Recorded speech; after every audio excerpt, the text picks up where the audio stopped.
Derby defender Curtis Davies was on the pitch for the final minutes of the game. Good morning, Curtis. Thanks for joining us. Morning, Curtis. Good morning, guys. How are you? We're excellent, mate. Listen, I'm hearing Wayne there and stay calm. Mate, I was at the semi-final of the Scottish Cup watching another game and I wasn't calm. I was looking at my phone. I'm honest, mate, I'm not kidding you. And I was looking at my phone. There's a goal here, there's a goal there. How difficult was it to stay calm? It was horrible. I think it was easier in the 10, 15 minutes I went on the pitch, if I'm totally honest. That was no problem. But sitting on the sideline, obviously I was brought onto the bench at the last minute kind of thing. And hearing the pundits and the commentators shouting, Rotherham have just scored. So you know that just goes straight onto the pitch because there's no crowd to drown them out. So the players on the pitch have heard that. They might have a little panic. So I'm hearing that. Then have Cardiff scored yet? Have Cardiff scored yet? And it kind of, we were playing well. Then Sheffield Wednesday scored and it was just the highs and lows. And, me going to warm up, I had to make sure I got a good warm up. So I just said to myself, I'm going out at 65 minutes and I'm staying out regardless.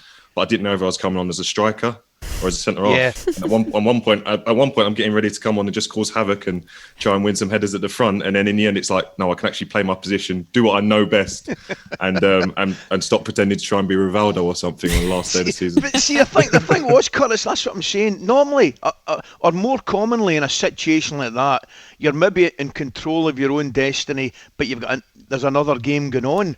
But your game, never mind what was happening at Rotherham, your game was chaos. Yeah, that was the hardest bit. It's the fact that yes, Rotherham were winning, but if we just were a bit calmer and managed to hold on to that, going 1-0 down, as Wayne said, we were calm because we had played well. We'd had a couple of near chances, and I think we had a goal just disallowed for offside, which it was. But then we were happy with our performance, so he was very calm at half time, and I think that settled the lads. And like I say, to score the 2 goals within 5 minutes of the second half, you're thinking, right, dreamland now, come on, let's go finish it off. And then we concede 2 sloppy goals. And then, like I said, I'm there running up and down the sideline thinking, what am I going to do? And luckily, we managed to get the penalty.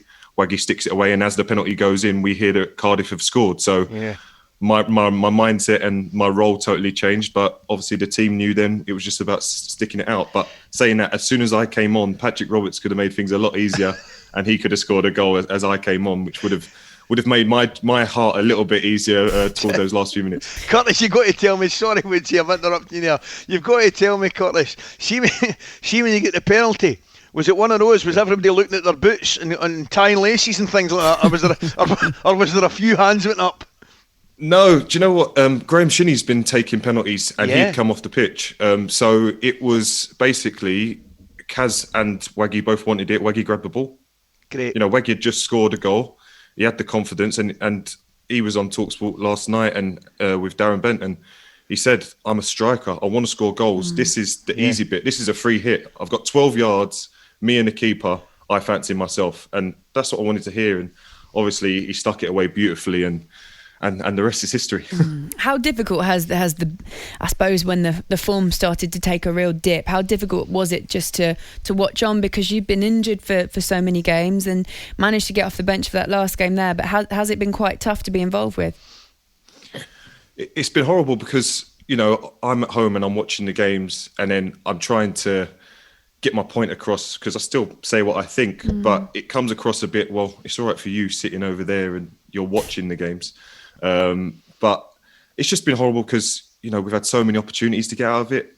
At one point it was in Rotherham's favour and we thought they might have the upper hand, but it still ended up being in our favour, even though we lost 6 games in a row. But for me, it was just a case of when I knew we kind of were in that trouble, and if it came down to the last game of the season, I was always ready to, or willing, shall I say, not ready, but willing to put myself on the line and try and help the team. Wayne touched on it, Curtis. He seemed, listening to him there, obviously, there's an element you have to be very, very calm. Was that what you felt, before the game, during the game? Although it's a difficult thing to imagine with everything that's going on around you, but I suppose the important thing is you have to remain calm in that situation and focused.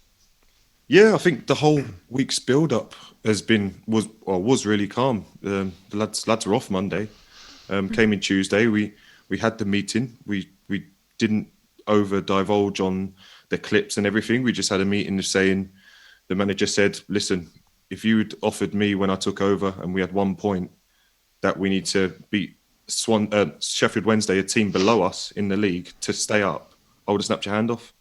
And that's the mindset he's had all week. You know, the lads have trained well. They were well drilled in what they needed to do. But ultimately, you know, we had to remember that we're down there for a reason, so we need to do a job. But Sheffield Wednesday are down there for a reason as well. So it's the one that's ready to go get that fight, make sure the organisation looks after itself. And luckily we came through in the end. Did Wayne have any words for you when you came off the bench? What did he say to you? Did he tell you to relay anything to anyone, or? No, nothing. He knows what I do, kind of thing. That was my role. My role was to go on and I guess, you know, even though we say we were calm, when it gets to the last 10, 15 minutes, it's frantic. You know, they're going to be sticking a lot of balls in the box. You don't know if their big centre halves are going to be going up front, all that kind of stuff. So I was just there as a plug, basically, and I was there to plug it and able to organise, because that's what I'm good at. And I think just being able to go on and do that is what helped me get through those last 10, 15 minutes. Because if I was on the sideline, I'd have been melting. I would have been running up and down the touchline like I'm warming up to come on. So, yeah, I'm just glad that I managed to get on the pitch. You've been involved in relegation battles before, and this time round with no fans in it. How much harder was that, or how different? I think that's what kept it calm, because it still had that eerie feeling of nobody's hammering us. Yeah, because because ultimately, if fans were there, and I've always said, fans keep you honest, both sides of the game. You know, when you're being too sloppy because you're 1-0 up, they'll tell you to get it forward or something like that. Or if you're losing, they'll soon let you know. And especially in a game like that, if it was packed with, you know, Derby fans and Sheffield Wednesday fans in there yesterday, it would have been a hell of an atmosphere. But I think that allowed us to stay calm. So the fact that we went behind twice in the game, I think if anything, it was in our favour. It's quite amazing, really, that so much was just hanging on that final day, because for the neutral, the championship as well, we say it all the time, Ali, don't we? It's such an exciting league. How do you now start to prepare for next season and try and prevent this from happening again? And what talks have you already had? Have you had many? Well, I think, usually in the championship, going back to that point, it's usually at the top of the table. You're wondering who's going to clinch that automatic promotion, who's going to get into the playoffs. That was all set.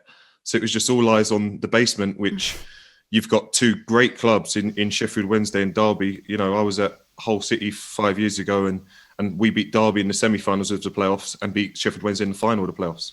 And that shows how far both clubs have fallen from grace. So that side of it is one thing. But I think with the club, we just need stability.